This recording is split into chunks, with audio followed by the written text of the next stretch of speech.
Prashant Padmanabhan നിയമവിദഗ്ധൻ telephone ലൈനിലുണ്ട്.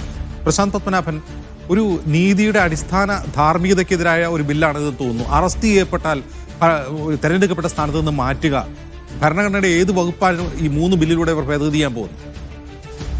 അതെ, ഭരണഘടനയില് article 75 അത് കേന്ദ്രമന്ത്രിമാരെ പറ്റിയുള്ള വകുപ്പ്, പിന്നെ 164 സംസ്ഥാനങ്ങളിലെ മന്ത്രിമാരെ പറ്റിയുള്ള, അത് മുഖ്യമന്ത്രിയും പ്രധാനമന്ത്രിയും ഒക്കെ ഉൾപ്പെടുന്നു എന്ന് പറയുന്നു.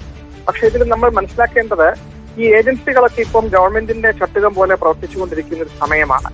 ഇതിലെ പ്രധാനമന്ത്രിയെ അറസ്റ്റ് ചെയ്യുക എന്നൊക്കെ പറയുന്നത് തീരെ സാധ്യതയില്ലാത്ത ഒരു കാര്യമാണ്. പക്ഷെ പല ചീഫ് മിനിസ്റ്റേഴ്സ്, പ്രത്യേകിച്ച് നമ്മൾ കഴിഞ്ഞ വർഷം അരവിന്ദ് കെജ്രിവാള് കുറെ നാൾ ജയിലിൽ കഴിയുന്നത് കണ്ടു. അത് അങ്ങനെയുള്ള ഒരു സാഹചര്യത്തില് നമ്മുടെ നിയമത്തിന്റെ പ്രിസംഷൻ, ഒരാള് കോടതി കുറ്റക്കാരനെന്ന് കണ്ടെത്തി, തെളിവിന്റെ അടിസ്ഥാനത്തിൽ കുറ്റക്കാരനെന്ന് കണ്ടെത്തി ശിക്ഷിക്കുന്നത് വരെ നിരപരാധിയാണെന്നുള്ളതാണ്. അത് എല്ലാവർക്കും ബാധകമാണ്. അത് തീരെ ചെറിയ കുറ്റാരോപിതരായിട്ടുള്ളവരും സാധാരണക്കാര് ഉൾപ്പെടെ എല്ലാവർക്കും, മന്ത്രിമാരുൾപ്പെടെ എല്ലാവർക്കും ബാധകമാണ്.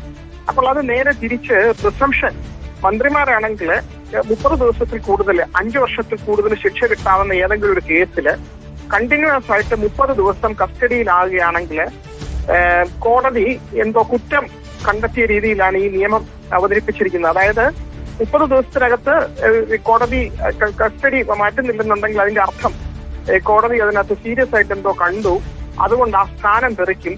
ഈ ഭരണഘടനാ ധാർമ്മികത ഉയർത്തിപ്പിടിക്കാനാണ് ബില്ലെന്നൊക്കെയാണ് പറയുന്നത്.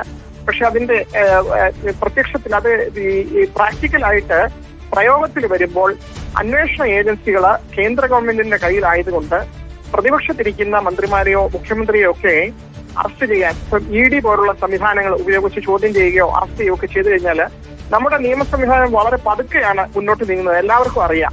അപ്പൊ കോടതിയിൽ നിന്ന് പെട്ടെന്ന് ബെയിൽ കിട്ടി പുറത്തു വരാറില്ല. ചില സന്ദർഭങ്ങളിൽ കോടതി ചോദ്യം ചെയ്യാനൊക്കെ വിട്ടുകൊടുക്കാറുണ്ട്. അങ്ങനെയൊക്കെ വന്നു കഴിഞ്ഞാൽ 30 ദിവസത്തിൽ കൂടുതൽ കസ്റ്റഡിയിലായി കഴിഞ്ഞാൽ പെട്ടെന്ന് ആ സ്ഥാനം പോകുമെന്നാണ് ബില്ല് വിവക്ഷിക്കുന്നത്. ഇത് ഇന്ന് സെലക്ട് കമ്മിറ്റിക്ക് വിടാനുള്ള സാധ്യത ഉണ്ടെന്നാണ് വയറിലെ ഒരു ആർട്ടിക്കിൾ പറയുന്നത്. കാരണം പെട്ടെന്ന് അവതരിപ്പിച്ച് ഇന്ന് തന്നെ പാസ്സാക്കിയെടുക്കാനുള്ള സാധ്യതയില്ല. അപ്പൊ പ്രതിപക്ഷ കക്ഷികൾ ഇത് എതിർക്കാനും സഭയിൽ നിന്ന് സെലക്ട് കമ്മിറ്റിക്ക് വിടാനും സാധ്യതയുണ്ട്. വിട്ടുകഴിഞ്ഞാൽ ഇത് പാസ്സാകാനുള്ള സാധ്യത ഞാൻ കാണുന്നില്ല. ഉടനെ എന്തായാലും ഉണ്ടാവില്ല. പക്ഷെ പാസ്സായാലും സുപ്രീം കോടതി ഭരണഘടനാ വിരുദ്ധമാണെന്ന് പ്രഖ്യാപിക്കാനുള്ള സാധ്യതയാണ് കാണുന്നത്. കാരണം സാധാരണക്കാർക്കില്ലാത്ത ഒരു, സാധാരണ മനുഷ്യർക്ക് കിട്ടേണ്ട എല്ലാ അവകാശങ്ങളും, ക്രിമിനൽ നടപടിയിൽ തന്നിരിക്കുന്ന സുരക്ഷിതത്വവും ഭരണഘടന വാഗ്ദാനം ചെയ്തിരിക്കുന്ന അവകാശങ്ങളും എല്ലാം മന്ത്രിമാർക്കും ഉണ്ട്. അത് മന്ത്രിസ്ഥാനത്തിരുന്നത് കൊണ്ട് മാത്രം ആരെങ്കിലും ഏതെങ്കിലും പൊളിറ്റിക്കൽ കേസിൽ പെട്ടിട്ട് 30 ദിവസം അകത്തായി കഴിഞ്ഞ ഉടനെ സ്ഥാനം തെറിക്കും എന്ന് പറയുന്നത് വളരെ അസ്വാഭാവികമായിട്ട് തോന്നുന്നു. ആകെ ചെയ്യാവുന്നത് ക്രിമിനൽ കേസുകൾ ജനപ്രതിനിധികൾക്കെതിരെയുള്ളത് പെട്ടെന്നാക്കണം എന്ന് പറയാം. കോടതികൾ പെട്ടെന്ന് തീരുമാനം എടുക്കാനുള്ള വഴി തുറന്നു വെക്കാം. അതിനുള്ള സംവിധാനം ഊർജിതപ്പെടുത്തുകയാണെങ്കിൽ നന്നായിരിക്കുമെന്ന് തോന്നുന്നു. റൈറ്റ്, നന്ദി ശ്രീ പ്രശാന്ത് പത്മനാഭൻ.